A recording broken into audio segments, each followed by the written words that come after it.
Here we are with our next guest. How's it going, Ryan? Great. How you doing? Very well. We have Ryne O'Donnell here from Solti. It's a pleasure to have you here. How's it going? Great. Thanks for having me. Absolutely. It looks like you brought a bottle with you as well. I did, yes. Which is important because that is a pretty spectacular bottle, I have to say. Thanks so much. Yeah, it kind of reminds me of one of those old school canteens, you know? Yeah. It is. I believe that's a proprietary bottle. Is that right? Yeah, it's a proprietary bottle. It's a 300-gram glass bottle. It has our logo on the bottom. And we designed it and then did some drop testing and noticed that it has really good structural integrity, so we're excited about that. That must have been fun. Yeah, be honest. Doing the drop testing had to be real fun. I would like to do some drop testing right here in the Lowe's atrium. That'd actually be football pass testing. Quick question. You guys use some interesting processing methods on this. Can you talk about them a little bit? Yeah, definitely. We use UV light filtration technology. And we also use aseptic filling. So, you know, both of those combined together give us incredible aroma, incredible flavor, extend the shelf life.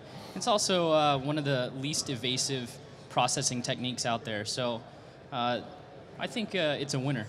What's the first step? Is the first step the aseptic or is it the UV light? Yeah, so the process is a little bit unique throughout. You know, we make juice, but we also make super aids, we make cold brew tea, we make other liquids of vitality, we make really nourishing beverages. So juice is the classic line, and the process is unique throughout. It's atmosphere controlled and temperature controlled in the process room.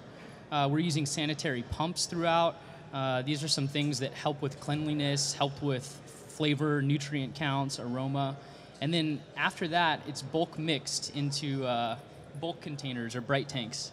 And after the mixture final recipe is done, it goes through UV light filtration, then into another bulk tank, then into an aseptic filler where the other half of the magic happens. And that's when you guys add the naturally homegrown listeria, right?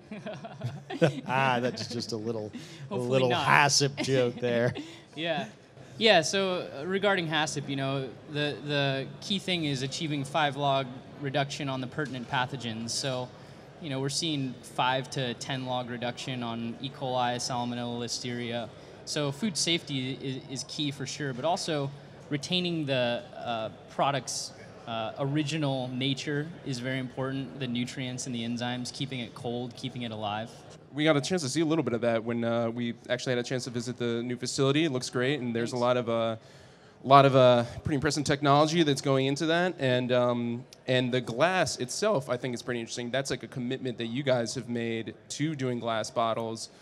You know, why was that so important for you guys? Yeah, so this is a huge deal. I mean, we were committed to glass from the very beginning. So if you look at some other products on the market, they're made out of plastic. Plastic is made out of petroleum, however you want to slice it.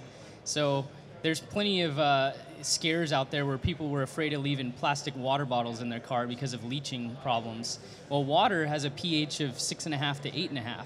So you think about that pH, it's pretty basic. Juice has a pH of 2.5 or 3 to 4.5 or 5. Much higher. That's pretty acidic, right? So if you're using a petroleum-based plastic bottle and you're throwing an acidic liquid in, what do you think's happening to the sidewalls of the plastic bottle? You know, so we took the stand that it's got to be glass or nothing, and so we started out with glass. We figured out the technology to get through 5 log reduction, and we're committed to glass from here on out. What does that retail for? This is $6.99. Okay, and so that's not bad. So you saved on HPP while bringing in a more expensive package, right? Yeah. Yeah, I mean, the capital costs of a plant of our size are pretty similar if you're going to go HPP or if you're going to go with UV and aseptic. Yep. Aseptic fillers are they ain't cheap neither. 7-figure equipment, right? But the philosophy is much different. When you're talking about high pressure pasteurization or pasteurization in general, you're basically doing whatever you want on the process side, knowing that your back-end sterilization step is going to take care of any issues you had in the process side. Our philosophy is the opposite. We want to be very gentle throughout the process, and then we want to be gentle on the sterilization and super gentle on the filling, which is why we went with an aseptic filler, similar to what dairy companies use, which is one of the most bacteria-prone beverages in the world. You know, we talked a lot, we're talking quite a bit about packaging, but that's actually really important beyond that because that's a very eye-catching part of your marketing, the bottle itself, sort of emphasizing the ingredients. How do you sort of create that differentiation in the cold pressed juice category, which is obviously has a lot of competition? Yeah, so creating differentiation is pretty simple. We're not out to educate everybody on UV. If they want to be educated on UV, they can go to our website and look at our FAQ. I kind of doubt it, but yeah. Or they can ask us, right? We'll let them know. But really, it's all about getting a price point that's available to the consumer, which $9 is not, and $6.99 is much more in the zone. Getting it in glass and getting it on the shelf next to the others. And when we do that, we win time and time again. So we look forward to scaling that up. Are you concerned that the amount of money that it takes to move that many glass bottles around is going to be a limiting factor toward scaling? Yeah, I would ask the same question to GT's Kombucha or some of the kombucha companies, along with Ballast Point Brewing Company or any of the craft breweries. They move quite a bit of glass, so I don't think it's going to be a challenge. Ballast Point decided they would move into cans as well, right? And I mean, I know you guys are backed by Ballast Point ducats, correct? Yeah. And that is wonderful. I think it's a good response. I just wonder if you guys are starting to factor that in. Yeah, so I mean, the cost of glass bottles when you get to scale is about 8 pennies more than the cost of plastic.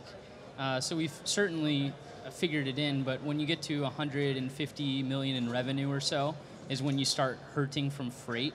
And at that point, you can build other plants in other geographic locations. That makes sense. And you have my approval. Yeah. Obviously, besides the financial contributions, it sounds like Ballast Point has also had a sort of a helpful impact on technology and sort of guiding you through the best practices, processes, sort of. How have they really helped beyond the financial aspect? Yeah, we're really lucky in this regard of our partners. And before Ballast Point, it went much deeper. We were able to forge relationships in the beginning. Good Nature is the #1 press manufacturer for beverage and juice companies worldwide. And Charlie Wetlaufer backed us back in 2014 when we were just getting UV going. And then after that, we had some success in multi-retail chains and Mother's Market, and the founder, Bruce McGurn, and Stelios were willing to back us. And then it moved into Ballast Point. And so I met Jim Beekler about a year ago, late December of last year.